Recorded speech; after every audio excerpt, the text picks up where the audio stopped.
Hi hello everyone, কেমন আছো তোমরা সবাই? আশা করি সবাই ভালো আছো, আমিও ভালো আছি। তো আজকে শুরু করে দিলাম আবারও একটা নিউ ব্লগ। তো আজকে কাল তো নববর্ষ আর আজকে সংক্রান্তি। তো আজকে আমাদের কি কি নিয়ম হয় সেটাই তোমাদের সঙ্গে শেয়ার করব।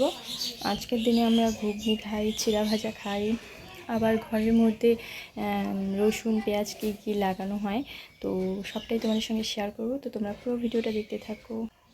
তো বাড়ির সব কাজ শেষ, মোছা বাসন মাজা সবই শেষ, আর আমি স্নান করে চলে এসেছি। আর ঠাকুর মোটামুটি পরিষ্কার করে রেখে দিয়েছি। আর আমার শাশুড়ি ভাজবে একটু পরে, চিড়া টিড়া আমার শাশুড়ি ভাজবে। তো দেখতে থাকো। আর এই দেখো কী কী লাগানো হয় ওটা আমি তোমাদেরকে দেখিয়ে দিই, ঠিক আছে? দাঁড়াও, আমার শ্বশুর লাগিয়েছে। সো এই দেখো, এই যে রসুন পেঁয়াজ, আর এটা কাটা কাটা একটা কি আমি জানি না এটার নাম। আর এটা হচ্ছে কি পানি মুথারি না কি বলে, ঠিক আছে? আর একটা বিস্তি, আর একটা এই যে এটা হচ্ছে গাজা। রসুন পেঁয়াজ এগুলো হচ্ছে ঘরের সব ঘরের দরজায় দরজায় লাগানো হয়। আর ঘরের দরজা লাগানো শেষ, আর এটা এখন ঠাকুরকে লাগানো হবে। এটা ঠাকুরকে এই যে দরজাগুলোতে লাগানো হবে। তো দাঁড়াও, তোমাদের রান্নাঘরে লাগানো হয়েছে ওটাও তোমাদের দেখিয়ে দিই। এই দেখো, এটা আমাদের হচ্ছে এটা হচ্ছে আমাদের রান্নাঘরের দরজার উপরে লাগানো হয়েছে। হ্যাঁ, তারপর দাঁড়াও ঘরের গুলাতে দেখাই দিই। এই দেখো, এটা বারান্দায় লাগানো হয়েছে, এটা বারান্দায়। এটা হচ্ছে আমাদের ঘরে। এটা লাগানো হয়েছে দোকানে।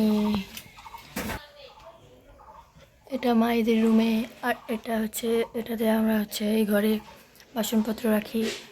লক্ষ্মী ঠাকুর আছে এই ঘরে, আর এই ঘরের দরজা লাগানো হয়েছে। তো তোমরা পুরো ভিডিওটা দেখতে থাকো, আর অনেক কিছু আছে ভিডিওতে। তো আমার শাশুড়ি চান টান করে চলে এসছে, আর আমার শাশুড়ি এখন চিড়া ভাজছে। চিড়া, মটর, ছোলা সব ভাজা হচ্ছে। তো চিড়া ভাজা হলো, তারপরে তো আমি ঠাকুরের প্রসাদ রেডি করছি। দেখো, কলা, বাতাসা, আর চিড়া ভাজা, আর হচ্ছে কাঁচা দুধ, এইসবই আজকে আমাদের ঠাকুরকে দিতে হয়, এসবই দিব। তারপর এখন দেখো আমরা দুই শাশুড়ি বউ মিলে পুজো দিচ্ছি। আমি সব রেডি করে দিই আগে, তারপরে মা আগে পুজো দেয়, তারপর শেষে আমি দিই। আমরা সবসময় এমনই করি, আমার মা আগে সব ঠাকুরকে দিয়ে দেয়, তারপরে আমি দিই। পুজো দেওয়া শেষ করে আগে আলু সিদ্ধ ভাত খেয়ে নিচ্ছি, তারপরে রান্না করব। তো দেখো, খাওয়া দাওয়া করে তারপর রান্নায় লেগে পড়েছি। তো এখন রান্না করব। দেখো কি কি রান্না হচ্ছে একটু পরেই জানতে পারবে তোমরা। আর এই দেখো আমার অবস্থা, এই গরমের মধ্যে এভাবে রান্না করে আমার পুরো বেহাল অবস্থা। আর এখন রান্না করছি হচ্ছে এঁচোড় রান্না করা হয়েছে। আর এই দেখো একটা জিনিস দেখাই, এই যে হাঁড়ির মধ্যে কিছু ভাত রেখে দিয়েছি, এই ভাত আমরা কালকে খাবো, মানে চৈত্র মাসের ভাত বৈশাখে খেতে হয়। তো আমরা এভাবেই খাই। আর এই দেখো ঘুগনি রান্না করা হয়েছে, ঘুগনি চিড়া ভাজা খাওয়া হবে। আর একটা পাতা শাক, 7 রকম পাতা দিয়ে একটা পাতা শাক। আর এটা হচ্ছে এঁচোড়, আর এটা হচ্ছে চিকেন স্কিন।